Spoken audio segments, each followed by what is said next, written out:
This random dude messages me in Gray Zone.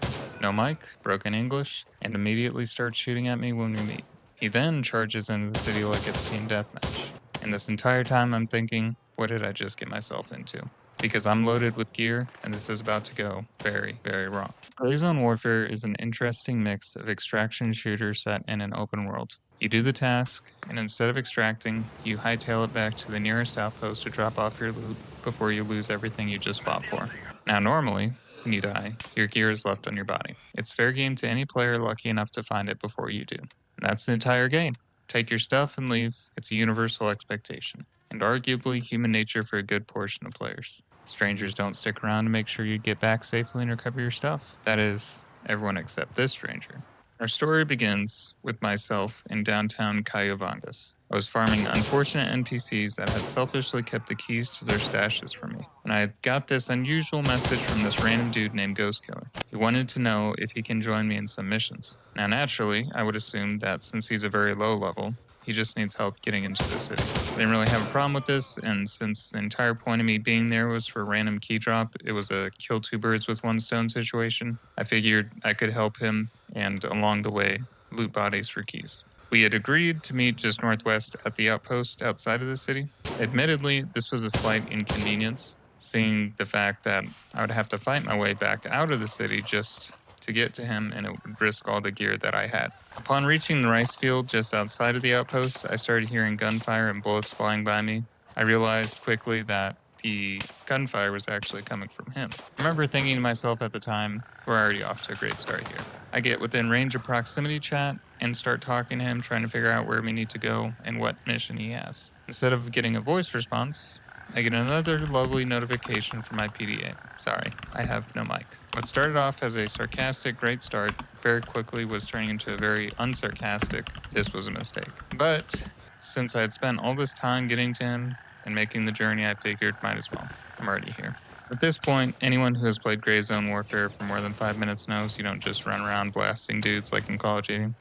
Every situation and every engagement requires a slow and methodical approach. Well, for some reason, this guy didn't get that memo. I had to keep reminding him he needs to slow down. I once again get another message acknowledging it. The thing that I had started noticing that was a little bit weird was the obvious grammatical errors in every single message I would get. And at the time, I definitely found it unusual, but assumed since we were in constant engagements that he was just being short, since at any point we could get shot. After fighting our way back into the city and stacking countless bodies, we finally arrived at the lumberyard for Ghost Killer's quest. Admittedly, at this point, I was kind of impressed. He could definitely hold his own. A lot more than what I expected for a level 2, I believe. Somehow, the run and gun was working for him. Although, I did feel like the time as squad mates was coming to an end. It's kind of hard to explain, but after the whole adventure of getting to this point in the city, I felt like we started drifting. We started taking different routes. He'd go one way, I'd go another. The communication started getting more direct and practical. I would say something like, this way, or I need to go here in return. I would just get a Raj or okay. It wasn't necessarily hostile, just distant. The only form of communication being text just really isn't sustainable for a game like this. It doesn't leave enough room for small talk or just getting to know each other and building any kind of relationship. We quickly cleared the area. I plan to make an excuse to dip out after we found the hidden stash at the lumberyard and just move on. But I don't know if it was luck or what, but none of the bodies were dropping the key he needed to finish the mission. Admittedly, the thought in the back of my mind was, well, this is it. Sorry, I'm logging off. You're gonna have to deal with it yourself. Something had told me to be nice, though. I can't explain it. I ended up telling him to follow me back to the outpost. I had the key he needed. We could drop off our stuff, resupply, get more ammo, medical supplies, etc. The catch being the dangerous journey from the lumberyard back to the outpost.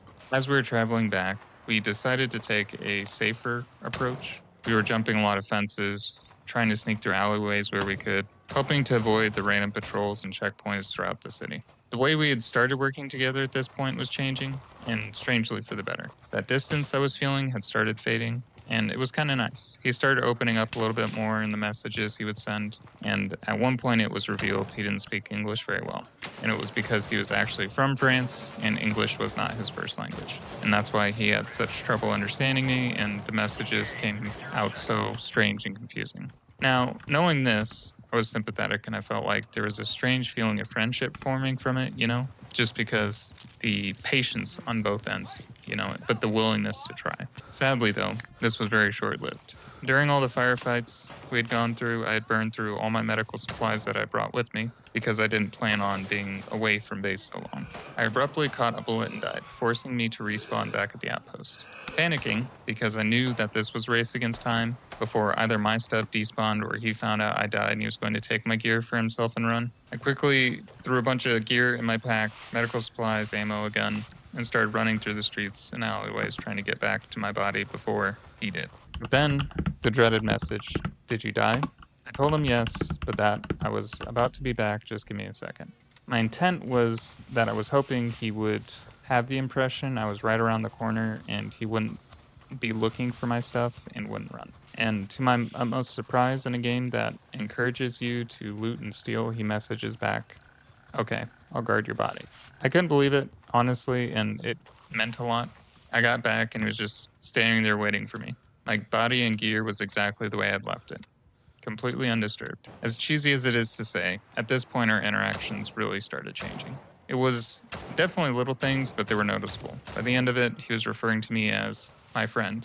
Even though it was all over text, the tone shifted and I could tell it was genuine. By the time the night was over, and I had asked him if he wanted to exchange information, hoping to play together again. And once again, to my surprise, he eagerly agreed. We logged off, planning to play again. After that, I just sat there for a second thinking to myself, he could have taken everything and bounced. I was a higher level, and it would make more sense since my gear was better than his, and he had no reason to stay. So, as I was planning the script for this story and I was trying to figure out what message I wanted to send, per se, the thing I kept thinking about is my newfound friend had a choice, and a logical one at that. Take my stuff and run. It made sense, and I wouldn't blame him if he had. He had no reason to stay, to risk his own gear instead, but he decided to ensure mine was safe. And that's what I started realizing about this game and online games in general. We treat random people like NPCs and often forget that there are real people, good people, on the other side of the screens. So maybe next time, stay open to randoms. Take a chance, be nice. You may just make a friend out of it. But I would be curious what you guys would do in this situation. Would you even have given this guy a chance, given the circumstances? Or would you have cut and run? Let me know in the comments below.